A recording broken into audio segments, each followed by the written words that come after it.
Bienvenue à la séance 11 qui porte sur le coût moyen pondéré du capital.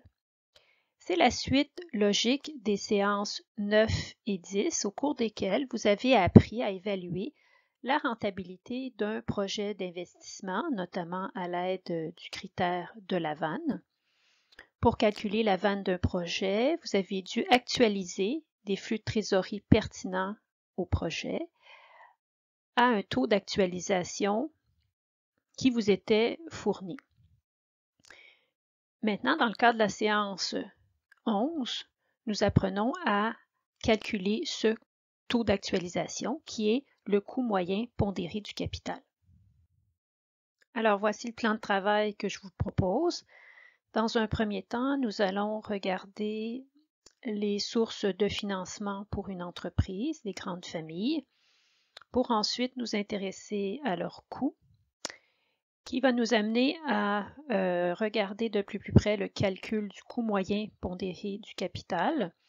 Et cette définition-là va nous apprendre que le mot pondéré nécessite de choisir un mode de pondération. Nous allons revenir sur l'utilité du coût moyen pondéré du capital. J'en ai brièvement glissé un mot dans la page d'introduction. Nous allons formaliser là davantage l'utilité du coût moyen pondéré du capital, ce qui va nous amener à bien comprendre le lien entre le coût moyen pondéré du capital et la VAN. Évidemment, l'utilisation du coût moyen pondéré du capital sous-tend un certain nombre d'hypothèses. Nous allons les expliquer une à une. Et enfin, je vais terminer avec les possibilités d'ajustement au coût moyen pondéré du capital lorsque le risque du projet est différent du risque normal des activités courantes de la société. À l'écran figure un état de la situation financière simplifié, communément appelé un bilan. D'un côté, vous avez les actifs, donc tous les investissements qui ont été faits dans l'entreprise, et de l'autre côté, comment ces actifs ont été financés. Alors, soit par l'argent emprunté, l'argent des autres, ou bien l'argent des actionnaires qu'on appelle les capitaux propres. Un projet habituellement nécessite l'investissement dans des actifs long terme, donc il est cohérent que le financement soit plutôt à long terme. C'est la raison pour laquelle nous allons nous intéresser aux passifs non courants comme première grande source de fonds et aux capitaux propres comme deuxième grande source de fonds.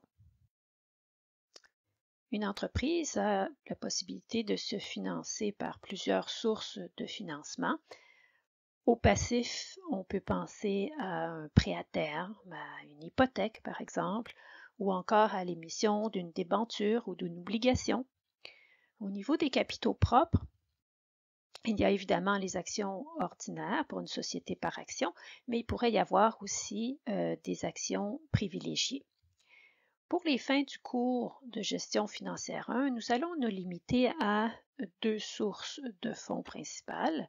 La première est la dette à long terme et la deuxième est les actions ordinaires. Donc, je vais diviser en deux grandes familles l'ensemble de ces sources de fonds-là. On va faire une agrégation pour comprendre le principe du calcul du coût moyen pondéré du capital. Des cours de gestion financière plus avancés vous expliqueraient comment calculer le coût de chacune des sources de fonds et avoir un coût moyen pondéré du capital un petit peu plus étoffé. Alors, si on suit bien jusqu'à maintenant, on a deux grandes sources de fonds, la dette et les actions qui sont deux sources de fonds à long terme. L'objet de la séance est de s'intéresser à combien coûtent ces sources de fonds pour l'entreprise. Pour répondre à la question combien coûte un financement par dette à long terme pour une entreprise, vous devez connaître le taux de rendement qui serait exigé par des créanciers sur la dette à long terme qui serait émise par l'entreprise aujourd'hui. Ce taux serait fonction de deux choses, du risque d'exploitation de l'entreprise et de son risque financier. Donc, ça serait deux grandes catégories de risques.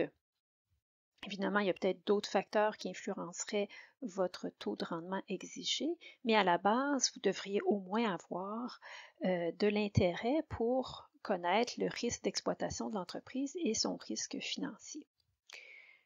Prenons un exemple pour mieux comprendre la notion de risque d'exploitation et de risque financier. Donc, je suis une entreprise, vous êtes un créancier et je vous demande de me prêter 1 million de dollars. La première question que vous devriez me poser est la suivante. Qui êtes-vous? Que faites-vous? Ça serait normal de savoir à qui vous prêtez et son secteur d'activité. Donc, je vous réponds que j'opère un magasin d'alimentation depuis une trentaine d'années. Donc, cette définition de mes activités vous donne une compréhension de mon risque d'exploitation. Pourquoi? Parce que l'alimentation, c'est un besoin de base dans la société. Même si l'économie va moins bien, les gens doivent toujours consommer ce bien de base. Donc, vous dites, les ventes ne devraient pas être sujet aux aléas de la conjoncture économique. Donc, ça devrait être assez stable comme niveau de vente et comme marge brute. Pourquoi c'est d'intérêt pour vous? Parce que, en tant que prêteur, ce qui vous intéresse, c'est de vous faire payer des intérêts et de vous faire rembourser le 1 million de dollars que vous m'avez prêté. Pour payer des intérêts et rembourser de la dette, ça prend des sous. Et les sous, si vous vous rappelez dans un compte de résultats, tout en haut, vous avez les ventes. Ensuite, on soustrait le coût des ventes pour avoir la marge brute. Et après vient un ensemble de charges, dont les intérêts. Alors, plus mes ventes varient, ou ma marge brute varie, et ça peut aller à la hausse ou à la baisse, mais lorsque ça va à la baisse, vous sentez qu'il y a un risque d'exploitation qui est plus élevé, c'est-à-dire le risque de ne pas vous faire payer les intérêts et le remboursement du prêt que vous m'avez octroyé. Ensuite, vous seriez en droit de me demander pourquoi vous voulez cet argent. Alors, c'est un peu comme quand vos enfants vous demandent de l'argent. La première question, c'est qu'est-ce que vous allez faire avec cet argent? Alors, je vous dis, j'ai besoin d'1 million de dollars pour agrandir mon magasin parce que je veux faire une section pour les aliments bio. Alors, vous dites, bon, peut-être que cette idée est prometteuse, hein, les aliments bio, c'est quand même porteur, il y a un marché pour ce genre d'aliments. Donc, vous commencez à avoir une meilleure appréciation du risque d'exploitation. Vous pourriez me demander, est-ce qu'il y a d'autres magasins d'alimentation dans votre région? Je vous réponds non, il n'y a pas de magasin d'alimentation, mais il commence à y avoir quelques boutiques d'aliments naturels. Donc, vous voulez aller chercher une partie de cette clientèle-là. Donc, vous commencez à avoir une meilleure compréhension. Puis, bon, c'est un risque d'exploitation qui serait passablement faible et contrôlé. Mais l'autre grande question que vous devriez me poser est la suivante. Est-ce que je suis le seul créancier? Par cette question, vous vous intéressez au risque financier de mon entreprise. Si je suis très endettée, ça veut dire que je vais devoir payer des intérêts à plusieurs créanciers et rembourser des montants empruntés à plusieurs créanciers, dont vous. Évidemment, si vous êtes dans les derniers créanciers, vous savez que vous n'êtes pas au premier rang des créanciers.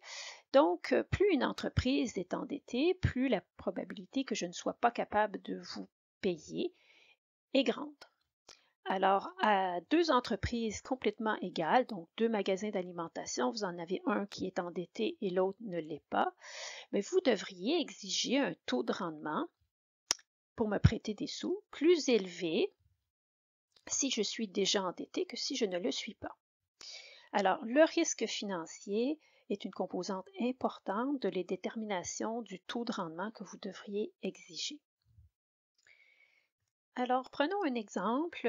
Donc, un créancier accepte de prêter à une entreprise à un taux de 12 sur une dette à long terme de 100 000 $.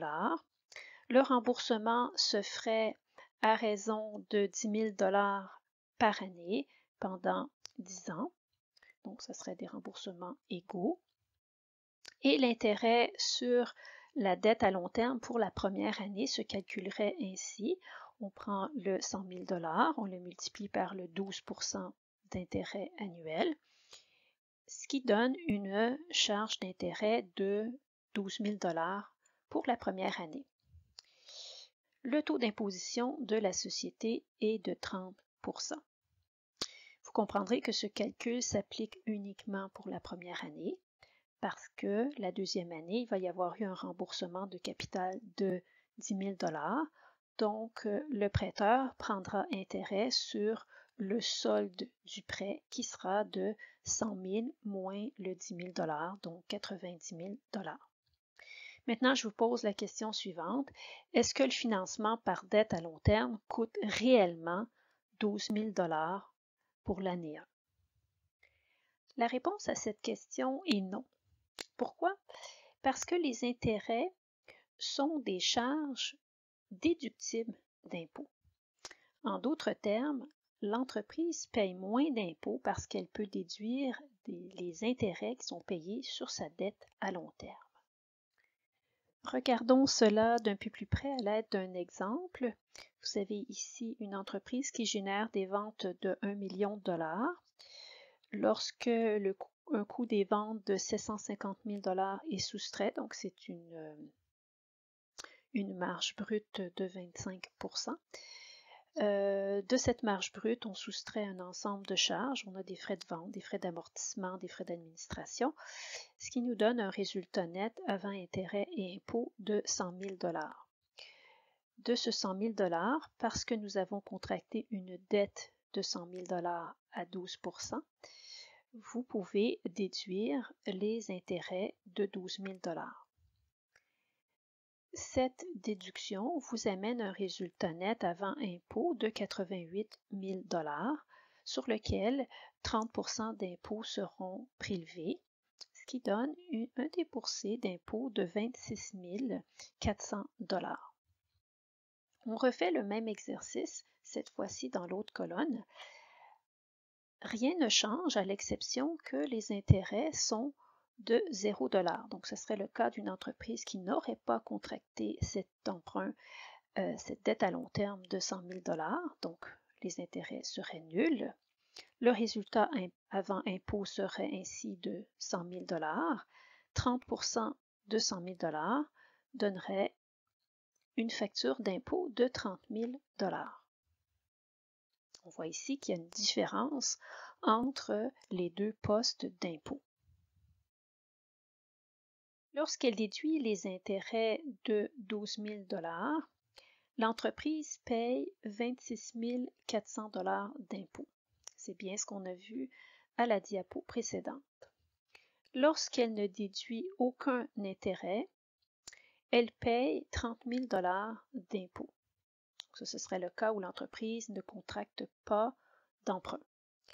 La déductibilité des intérêts lui amène donc une économie d'impôt de 3 600 $. Ce montant, cette économie d'impôt, provient de la différence entre le 30 000 $ sans emprunt et le 26 400 $ avec emprunt, ce qui fait notre économie d'impôt de 3 600 $. Je reviens à la question initiale. Combien coûte réellement un financement par dette à long terme pour une entreprise? Le coût de la dette à long terme avant impôt était de 12 000 $. Grâce à la déductibilité des intérêts, l'entreprise a bénéficié d'économies d'impôt d'un montant de 3 600 $, ce qui lui donne un coût réel pour se financer par dette à long terme de 8 400 $. Donc, d'un côté, on débourse 12 000 $ pour payer les intérêts aux créanciers durant la première année. D'un autre côté, nous bénéficions d'une économie d'impôt de 3 600 $. Au final, le coût de la dette est de 8 400 $. Il est possible d'accéder à ce chiffre plus rapidement, simplement en multipliant la charge d'intérêt annuelle par le taux 1 moins le taux d'imposition. Dans ce cas-ci, le taux d'imposition est 30 %. Donc, 1 moins 30 % fois le 12 000 $ donne directement le coût du financement par dette après impôt. Ce montant, évidemment, est en dollars. Il est important de généraliser maintenant et de parler en pourcentage. Alors, le pourcentage est de 12 %, c'est le taux de rendement exigé par le créancier que l'on multiplie par 1 moins le taux d'imposition de 30 % qui nous donnera 8,4 %. 8,4 % est le coût de la dette à long terme après impôt.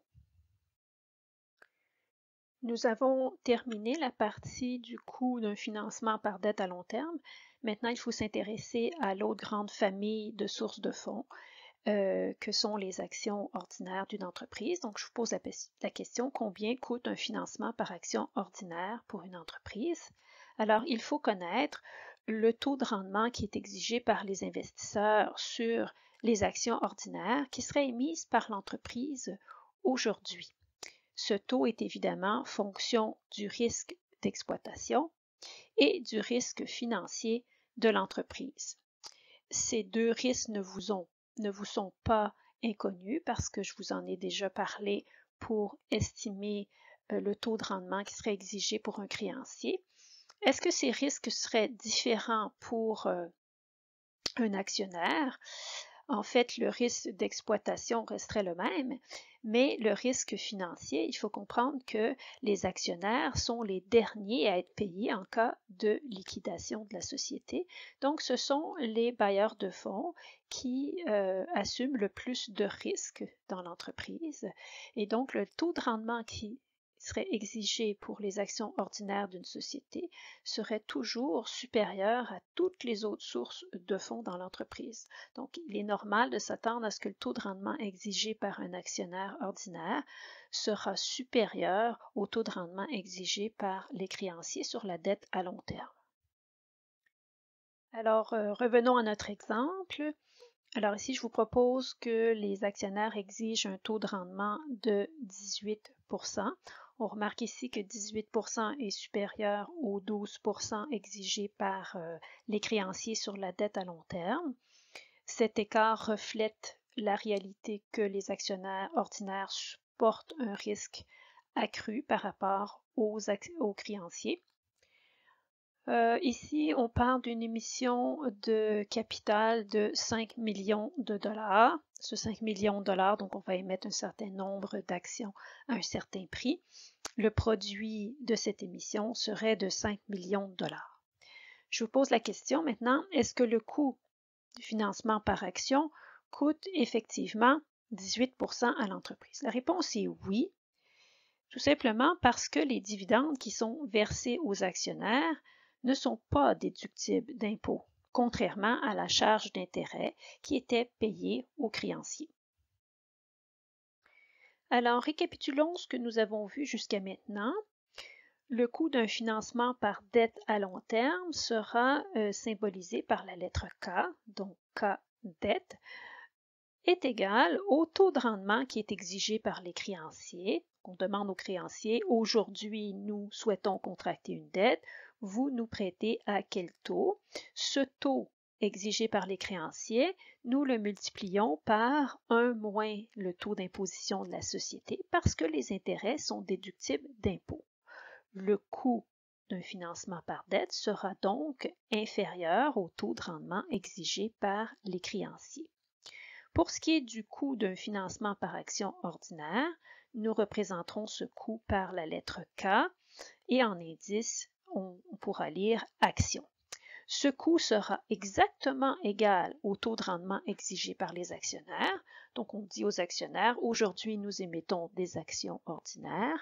Quel taux de rendement exigez-vous? Et ce taux sera égal au coût de notre financement parce que les dividendes ne sont pas déductibles d'impôt. C'est pour ça qu'on ne voit pas le taux de rendement exigé par les actionnaires multiplié par un moins taux.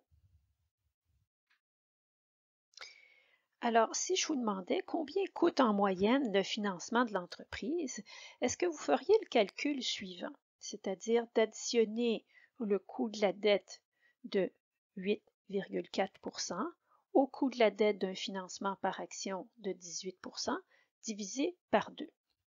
Alors, quelle hypothèse pose-t-on lorsqu'on calcule le coût moyen des sources de financement de cette façon? Alors, cela voudrait dire que l'entreprise se finance à part égale entre la dette à long terme et les actions. Donc, si on a 40 sous sur $1 de financement par dette à long terme, il y aurait l'équivalent en financement par capitaux propres. Est-ce toujours le cas? Évidemment non. Il faut faire des ajustements à notre formule pour tenir compte du fait que l'entreprise ne se finance pas nécessairement à part égale entre la dette à long terme et les actions. C'est possible, mais habituellement, bon, pour que ça arrive exactement 50-50, c'est quand même peu probable. Mais c'est possible. Donc, il est préférable d'avoir une formule qui généralise et qui tient compte de la possibilité d'avoir un financement plus prépondérant sur la dette ou vice-versa. Pour calculer le coût moyen pondéré du capital, il importe donc de pondérer le coût de chaque source de fonds par son poids, c'est-à-dire par son importance dans le financement à long terme de la société.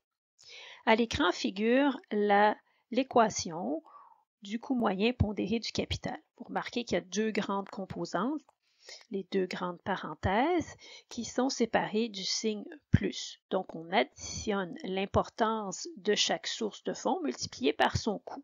Dans la première parenthèse, on retrouve le poids de la dette multiplié par le coût de la dette. Donc, l'importance de la dette multipliée par son coût. Dans la deuxième portion d'équation, on considère le poids des actions qui sera multiplié par le coût des actions. Il importe de se rappeler aussi que le taux que les créanciers exigent est un taux qui est actuel. Les entreprises qui souhaitent entreprendre un projet ont des actifs à financer. Elles demandent à des créanciers de lui prêter des sous. Les créanciers exigent un taux en fonction du risque d'exploitation et du risque financier aujourd'hui. Il ne faut pas oublier que ce taux est multiplié par 1 moins le taux d'imposition parce que les intérêts sont déductibles d'impôt. Le taux exigé par les investisseurs, donc les actionnaires, et le taux qu'ils exigeraient aujourd'hui si l'entreprise émettait des actions ordinaires. Alors, quel serait le coût moyen pondéré du capital dans notre exemple? Vous voyez à l'écran la formule. Nous avons remplacé le coût du financement par dette et le coût du financement par action par leurs coûts respectifs.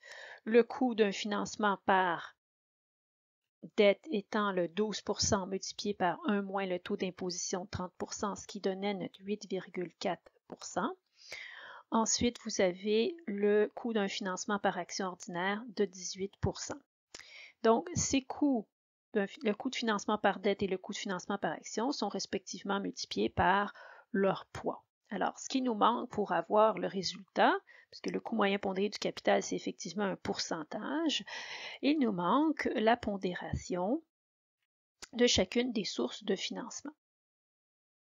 Il existe 3 modes de pondération. Le premier se fait selon la valeur comptable, le deuxième selon la valeur marchande et le troisième, ce qu'on appelle la pondération cible ou de secteur. La pondération selon la valeur marchande se calcule comme suit. Donc, le poids de la dette sera le rapport entre la valeur comptable de la dette long terme et la somme de la valeur comptable de la dette et de la valeur comptable des capitaux propres. Le poids des actions, pour sa part, correspondra au rapport entre la valeur comptable des capitaux propres et la somme entre la valeur comptable de la dette long terme et la valeur comptable des capitaux propres. Illustrons la pondération en valeur comptable à l'aide du petit exemple suivant. Donc, je vous dessine à l'écran l'état de la situation financière. Je vais mettre passif court terme, passif long terme et tout en bas nos capitaux propres.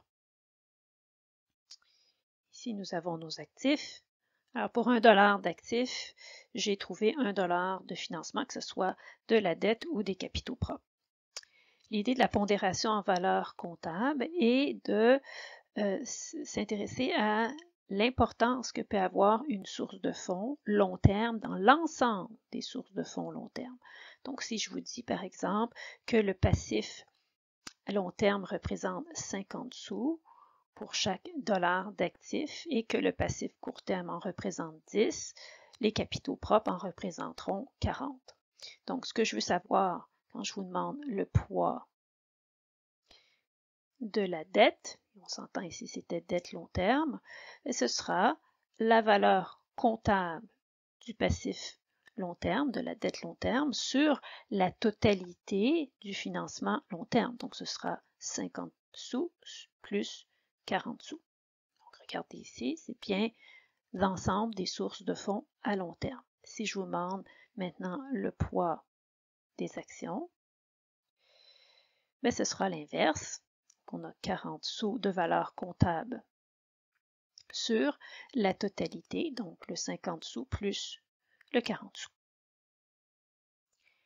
La pondération en valeur marchande, elle, calcule le poids de la dette long terme en faisant le rapport entre la valeur marchande de la dette divisé par la somme entre la valeur marchande de la dette long terme et la valeur marchande des capitaux propres. Le poids des actions, pour sa part, lui fait le rapport entre la valeur marchande des capitaux propres et la valeur marchande de la dette long terme qui s'additionne à la valeur marchande des capitaux propres. Alors, le terme ici qui est nouveau, c'est marchande, valeur marchande en opposition à valeur comptable. On a vu que la valeur comptable, on trouve ça dans les états financiers, dans le bilan ou l'état de la situation financière. Maintenant, la valeur marchande, c'est la valeur sur le marché aujourd'hui de la dette à long terme et la valeur marchande des actions aujourd'hui. Si je vous demande quelle est la valeur marchande des actions, on doit prendre le prix des actions négociées aujourd'hui multiplié par le nombre d'actions en circulation. Donc, le terme important dans la valeur marchande, c'est aujourd'hui. Maintenant, pour ce qui est de la pondération selon le secteur, ou pondération cible, les poids seront simplement ce qui est observé dans le secteur. Donc, on demande dans le secteur quelle est la proportion, le poids de la source de fonds de dette, par exemple, et quel est le poids de la source de fonds des actions.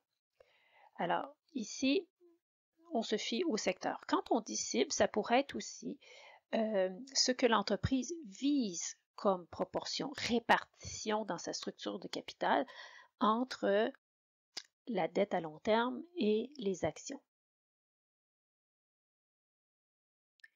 Alors, quelle pondération devrait-on utiliser? En général, on utilise la pondération en valeur marchande. Si vous vous rappelez bien, la définition d'un coût moyen pondéré du capital, c'est le poids d'une source de fonds fois son coût. Et je vous ai dit que le coût doit refléter ce qu'exigent des bailleurs de fonds aujourd'hui, que ce soit des créanciers ou des actionnaire. Donc, on a une composante qui est aujourd'hui. Ce serait intéressant d'avoir une pondération qui reflète la valeur marchande. Et dans la valeur marchande, il y a sa valeur aujourd'hui fois la quantité d'actions ou de dettes émises. Idéalement, on devrait utiliser la pondération cible, ce vers quoi l'entreprise tend comme financement. répartition de son financement. Et en tout dernier recours, si vous n'avez pas accès facilement à des pondérations en valeur marchande, se rabattre sur la valeur comptable. La valeur comptable, le poids est déterminé en fonction de ce qui apparaît dans le bilan. Donc souvent, ces valeurs sont au coût, ce qui ne reflète pas la valeur actuelle de l'ensemble des sources de fonds. Évidemment, la société souhaite se financer à un coût le plus bas possible. C'est un peu comme si je vous demandais quel est votre coût moyen pondéré du capital. En d'autres termes, comment financez-vous votre vie? Alors, vous pourriez me dire, ben moi, j'ai une carte de crédit à 19%, j'ai une hypothèque à 5%, j'ai une marge de crédit personnelle à 7% et j'ai des prêts étudiants je sais pas, à 4% et un prêt voiture à 3,5%. Alors, si je vous demande en moyenne, quel est votre coût de financement, vous n'auriez pas le réflexe d'additionner tous ces taux-là et de les diviser par le nombre de sources de fonds. Je pense que j'en ai nommé à peu près 5. Vous auriez le réflexe de pondérer chaque source de fonds par son importance. Donc, j'ose espérer que votre maison est financée par une hypothèque et non la marge de crédit, ou bien la carte de crédit à 19%. Donc, on comprend que l'importance d'une source de fonds, qui doit être habituellement la maison dans le cas d'un particulier, son poids est important, multiplié par ce taux-là qu'on vous demande sur votre hypothèque. Donc, le coût moyen pondéré du capital, est-ce que ça va représenter nécessairement une de ces sources de fonds-là? Peut-être pas, habituellement non, parce que c'est une moyenne pondérée, mais plus vous avez une source de fonds qui coûte cher, plus cette moyenne-là va être tirée vers le haut, vers le coût du financement le plus dispendieux. Plus vous avez une source de fonds qui coûte moins cher, comme de la dette, plus le coût moyen pondéré du capital tendra un petit peu plus vers cette valeur. Donc, à quoi sert le coût moyen pondéré du capital? Comme je vous ai dit en début de séance, c'est le taux qui actualise les flux de trésorerie d'un projet d'investissement à l'aide du critère de Lavanne. Donc, c'est la portion du dénominateur dans le calcul de Lavanne. Donc, vous avez actualisé des flux à un taux. Ce taux est le taux de rendement minimum qui est à exiger sur les différents projets qu'entreprend l'entreprise dans le cours normal de ses activités, de façon à satisfaire l'ensemble de ces bailleurs de fonds permanents. Alors, qu'est-ce que ça veut dire, ça? Ça veut dire que si vous avez un coût moyen pondéré du capital de 10%, vous savez que le 10%, c'est une moyenne pondérée de toutes vos sources de fonds. Donc, il serait un peu normal d'exiger que votre projet génère au moins 10% pour être capable de payer les bailleurs de fonds, donc votre créancier ou vos actionnaires qui auront financé le projet. Intéressons-nous maintenant au lien entre le coût moyen pondéré du capital et Lavanne. Dans le cadre de la séance 9, vous aviez appris à interpréter Lavanne. Alors, lorsque Lavanne du projet est égale à 0, il serait souhaitable de recommander l'adoption du projet parce que les flux anticipés sur le projet laissent espérer premièrement la récupération complète de l'investissement initial dans le projet et deuxièmement, un rendement sur cette mise de fonds égal au rendement exigé pour le projet. Et ça, c'est par année. Il n'y a pas d'enrichissement supplémentaire parce que la vanne est égale à 0 et le montant de la vanne est l'enrichissement supplémentaire au-delà du rendement exigé. Donc, le rendement exigé, ici, on a vu que c'était le coût moyen pondéré du capital. Donc, les flux de trésorerie laissent espérer un rendement égal au coût moyen pondéré du capital. En d'autres termes, si toutes mes anticipations de flux se réalisent, je vais avoir générer assez d'argent, oui, pour rembourser la totalité de mon investissement initial, mais le reste de l'argent va servir à payer ce que je dois au créancier et ce que je dois à mes actionnaires pour le rendement requis. Mais il n'y aura pas de rendement supplémentaire. Lorsque la vanne du projet est supérieure à 0, qu'est-ce que ça veut dire? Ça veut dire que les conditions 1 et 2 sont respectées. On suppose qu'ils seraient respectés si nos anticipations se réalisent. Mais là, on a un troisièmement qui apparaît, qui est l'enrichissement supplémentaire que les actionnaires auront. Et cet enrichissement-là sera égal au montant de la vanne. Alors ça veut dire que le rendement qui est généré par le projet est supérieur au coût moyen pondéré du capital. Parce que si vous avez une vanne positive, ça veut dire que vous avez un rendement supérieur au rendement exigé par l'ensemble des bailleurs de fonds. Ensuite, lorsque la vanne est inférieure à 0, la recommandation change. Vous ne conseillez pas l'adoption du projet parce qu'une vanne négative ne garantit pas la récupération complète de l'investissement initial dans le projet et ne permet pas d'espérer un rendement annuel égal au rendement exigé sur cette mise de fonds. Et si on s'entête à vouloir faire le projet, les actionnaires vont s'appauvrir du montant de la vanne. Donc dans ce cas-là, le rendement réalisé sur le projet serait inférieur au coût moyen pondéré du capital. Ce qui veut dire que votre projet ne génère pas assez de sous pour payer ce que l'on doit à l'ensemble des bailleurs de fonds. Donc, on ne sera pas capable de payer ce qu'on doit, possiblement à nos créanciers, ou ça se peut qu'on puisse payer ce qu'on doit à nos créanciers, mais on n'aurait pas assez de sous pour générer un rendement, le rendement requis par nos actionnaires. Donc, à ce moment-là, ce seraient eux qui seraient pénalisés par l'adoption de ce projet. Pour utiliser le coût moyen pondéré du capital d'une entreprise pour actualiser les flux de trésorerie pertinents d'un projet, certaines hypothèses doivent être respectées. La plus importante de ces hypothèses est la première, c'est-à-dire que le risque d'exploitation du projet doit être similaire à celui qui découle des opérations normales de l'entreprise. Prenons l'exemple d'une entreprise qui fait de la production laitière. Alors, cette entreprise, étant donné que son risque d'exploitation est relativement faible, peut avoir un coût moyen pondéré du capital relativement faible. Donc, supposons 5 %. Alors ça, c'est un coût moyen pondéré du capital qu'on va appeler lait. Cette entreprise considère un nouveau projet d'investissement qui est d'acheter une ferme laitière concurrente. Donc, sur ma ligne de temps, évidemment, je vais avoir des dollars lait de mon projet. Alors, pourquoi est-ce que le coût moyen pondéré du capital serait plus faible? Parce que le lait est un besoin de base. Cette industrie est protégée par des quotas. Et vous comprendrez que ce n'est pas parce que l'économie va moins bien que les gens vont arrêter de boire du lait.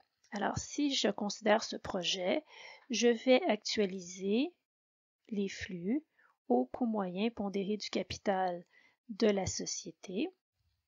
Et ça va être un coût moyen pondéré du capital qui reflète ce que coûterait un financement par dette et ce que coûterait un financement par action pour une société qui fait de la production laitière avec le risque d'exploitation et le risque financier que cela comporte. Maintenant, considérons la même entreprise, donc qui fait de la production laitière, qui contemple l'idée d'acquérir une station de ski. Donc ici, je vais mettre des dollars ski pour son projet. Est-ce qu'une station de ski présente le même risque d'exploitation et le même risque financier que celui d'une entreprise de production laitière? Il faut comprendre qu'une station de ski offre un service de loisir qui est très saisonnier et qui dépend beaucoup de la température. Donc, on s'entend que les dollars ski sont plus risqués que les dollars lait. Alors, si vous utilisez le coût moyen pondéré du capital de la société actuelle, qui est une société de production laitière, vous allez obtenir des projets à vanne positive, mais ce serait des fausses vannes positives parce que vous avez un coût moyen pondéré du capital qui est trop bas par rapport à ce qu'il devrait être. Donc, ce coût moyen pondéré du capital est faux parce que la journée où vous allez aller sur le marché pour demander à des prêteurs de vous prêter des sous pour financer votre projet d'acquisition d'une station de ski, les créanciers n'exigeront pas le même taux qu'ils vous demandent habituellement pour acquérir une ferme concurrente. La même chose pour les actionnaires. La deuxième hypothèse qui doit être respectée si vous voulez prendre le coût moyen pondéré d'une entreprise pour évaluer un projet d'investissement, c'est que le projet doit être financé en utilisant les mêmes modes de financement à long terme que l'entreprise dans les mêmes proportions. Donc, si vous aviez estimé que le poids de la dette était de 60% et qu'elle se finançait justement par dette, et donc il y avait 40% sur les actions, ça veut dire que votre projet, vous le financerez dans les mêmes proportions. Or, dans la réalité, le financement par dette, vous ne dites pas à chaque projet, je vais prendre 40% et mettre 40% d'actions et 60% de dette. Cela dépend des conditions du marché. Si les taux d'intérêt, par exemple, sont relativement bas, vous serez évidemment enclin à vous financer par dette parce que c'est une source de fonds qui coûte moins cher. Si vous n'êtes déjà pas très endetté dans votre structure et qu'il n'y a pas de risque de faillite, bon, les banquiers vont être volontaires pour vous prêter. Donc, ça se peut que pour un projet, vous ayez tendance à aller plus vers une source de fonds que l'autre. Si vous êtes déjà très endetté et que vous voulez faire un projet, bon, ben, la seule source de fonds possible serait l'émission d'actions. Si vous voulez émettre des actions, mais par contre, le marché est en train de s'écrouler, c'est pas une bonne idée de céder des parts de son entreprise à un prix qui ne reflète pas sa valeur. Donc, je vous dirais que cette deuxième hypothèse, est plus difficile à respecter parce que elle est à moyen terme, mais pour chaque projet, il est peu probable qu'on se finance toujours exactement dans les mêmes proportions pour chaque source de fonds. Il existe deux autres hypothèses sous-jacentes à l'utilisation du coût moyen pondéré du capital pour évaluer des projets d'investissement. Alors, la troisième hypothèse est que l'entreprise doit maintenir sa politique de dividendes constante. Une politique de dividendes s'applique évidemment sur un financement par action. Dans le cadre du cours de gestion financière 1, cette hypothèse peut être un petit peu plus difficile à comprendre parce que nous n'avons pas vu comment évaluer les actions. Mais je vais vous donner un petit peu l'intuition ici. Si je vous parle d'une pondération en valeur marchande, la valeur marchande d'un bien, c'est le prix, donc le prix de l'action, fois le nombre d'actions en circulation. Donc, évidemment, c'est le prix aujourd'hui et le nombre d'actions aujourd'hui. Et tout bien en finance, ben, on pourrait le représenter là, si je vous demande combien ça vaut aujourd'hui, la valeur de tout bien en finance est la valeur actuelle des montants d'argent que promettent sa détention. Alors, si je possède une action ordinaire, la valeur sera la valeur actualisée des dividendes que l'on espère recevoir de cette action. Alors, si l'entreprise modifie sa politique de dividendes, c'est-à-dire qu'elle verse plus de dividendes, ben les dollars sur ma ligne de temps seraient plus élevés. Et s'ils sont plus élevés, ça veut dire que j'actualise des dollars plus élevés et donc le prix de mon action ordinaire va augmenter. Et si le prix de mon action ordinaire va augmenter, la valeur marchande des actions ordinaires va augmenter et donc le poids de mes actions dans le calcul du coût moyen pondéré du capital va augmenter. Donc cette hypothèse est plus ou moins réaliste parce que les entreprises peuvent à l'occasion modifier leur politique de dividendes. peut-être qu'à court terme, elle tient, mais de dire je maintiens l'utilisation du coût moyen pondéré du capital à travers le temps sans faire d'ajustement, mais ce ne serait pas judicieux pour évaluer la rentabilité d'un projet. La quatrième et dernière hypothèse, l'entreprise ne doit pas être en situation de rationnement de capital. Donc, le rationnement de capital peut se voir comme suit. Une entreprise peut avoir 2-3 projets. Si elle a un rationnement de capital, ça veut dire qu'elle a uniquement un certain montant qu'elle peut allouer à des projets, donc elle doit choisir dans quel projet elle investit cet argent-là. Et donc on dit qu'elle ne doit pas être en situation de capital. Il y aura toujours des institutions bancaires qui seront prêts à lui prêter et il y aura toujours des investisseurs sur le marché qui seront prêts à acheter des actions. Alors ça, est-ce que c'est réaliste? Je pense qu'une entreprise qui a des projets rentables, habituellement, quand les marchés sont relativement disons sains, on devrait avoir une abondance de capital et donc pas de problème à se financer. C'est sûr que si les conditions économiques sont un petit peu plus moroses et on sent les investisseurs craintifs, alors là, peut-être que la disponibilité du capital ne sera pas au rendez-vous. Alors, je sens une question qui monte en vous. Alors, qu'est-ce qu'on fait lorsqu'on est une entreprise de production laitière et qu'on veut acheter une station de ski et on a notre coût moyen pondéré du capital qui reflète la production laitière? Et bien évidemment, il faudrait faire des ajustements au coût moyen pondéré du capital. On ne peut pas prendre un coût moyen pondéré du capital qui reflète la production laitière pour actualiser des flux d'un projet d'acquisition d'une station de ski. Alors, première chose à faire, prendre le coût moyen pondéré du capital d'une entreprise qui œuvre dans le même secteur que celui que vous contemplez pour votre projet. Donc, il faudrait, à la place de prendre le coût moyen pondéré du capital de l'entreprise de production laitière, regarder à quoi ressemble le coût moyen pondéré du capital d'une entreprise qui gère des stations de ski, par exemple. Donc, ça, on appelle ça prendre un pure play, donc copier le coût moyen pondéré du capital d'une entreprise dans le secteur qui nous intéresse. Ça peut être le cas aussi d'une entreprise qui a des divisions. Alors, elle peut avoir des divisions, avoir des activités diversifiées.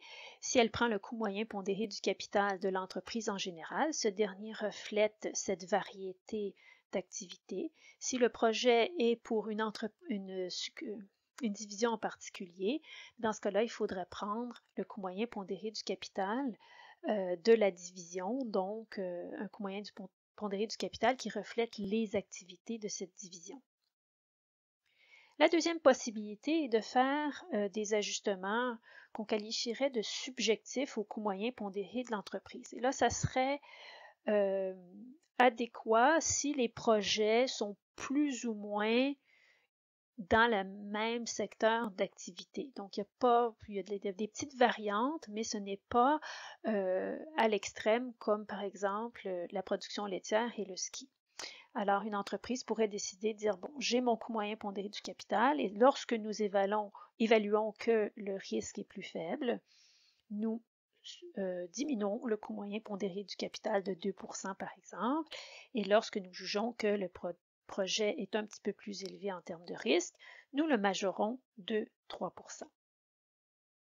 Ce qui est important à retenir, c'est que le taux d'actualisation doit refléter le risque des flux actualisés. Vous avez des dollars lait, ça vous prend un coût moyen pondéré du capital lait. Vous avez des dollars ski, ça vous prend un coût moyen pondéré du capital ski. Donc l'idée ici n'est pas d'ajuster le coût moyen pondéré du capital pour avoir une vanne positive. Parce que si vous faites ça, vous pénalisez les actionnaires parce que vous allez faire le calcul de votre vanne, vous allez obtenir une vanne positive, vous allez entreprendre le projet, mais lorsqu'on entreprend le projet, vous vous rappelez que dans le calcul des flux monétaires pertinents au projet, vous avez exclu les flux de financement parce qu'on a dit que la décision d'investissement était indépendante de la décision de financement.